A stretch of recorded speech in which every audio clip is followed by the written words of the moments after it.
Hi friends, కలబంద పెట్టుకుంటున్నాను friends. నేను చూడండి మిక్సీ పడుతున్నాను. కలబంద పెట్టుకుంటే ఖచ్చితంగా హెయిర్ ఫాల్ తగ్గుతుందండి. టిప్స్ పై చెప్పారు కదా, అందుకోసం అండి. ఒక ఆమె అడిగిందండి నన్ను, అక్క మీ హెయిర్ బాగుంది, ఏదైనా టిప్ చెప్పండి అని. సో టిప్ చెప్దామని ఈరోజు పెట్టుకుంటున్నానండి. కలబంద పెట్టుకుంటున్నాను. చూడండి ఇలా పెట్టుకోవాలి. ఇలా పెట్టుకుంటే అంత హెయిర్కి రూట్స్కి అంటాలి కదా, అంటుతేనే హెయిర్ అనేది గట్టిగా ఉంటుంది. సో పెట్టుకుంటున్నాను ఈరోజు.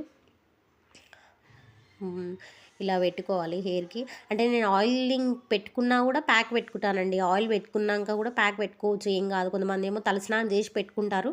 నేను ఆయిల్ పెట్టుకున్నాక నెక్స్ట్ డే తలస్నానం చేసేటప్పుడు కూడా పెట్టుకుంటానండి.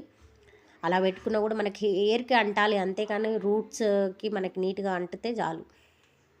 అది పీల్చుకుంటుంది కదా, ఇది వాటర్ ఉంటుంది, సో పీల్చుకుంటుంది, మంచిగానే అయితే హెయిర్. చూడండి ఇలా హెయిర్ ప్యాక్ పెట్టుకున్నాక ఇలా ఉంటుంది. ఇలా ఉంటుంది అంత హెయిర్.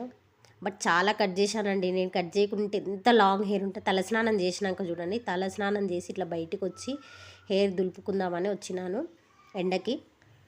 మా పాప టవాల తీసుకుని అటు ఇటు పరిగెత్తుతుంది, టవాల్ ఇస్తలేదు మా పాప.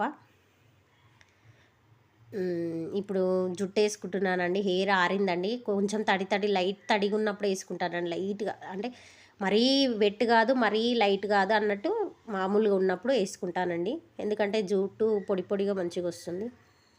ఇలా అయ్యిందండి, ఇంత ఉంది హెయిర్, ఇలా అయ్యింది. ఓకే ఫ్రెండ్స్, సబ్స్క్రైబ్ చేసుకోండి ఫ్రెండ్స్, షేర్ చేయండి.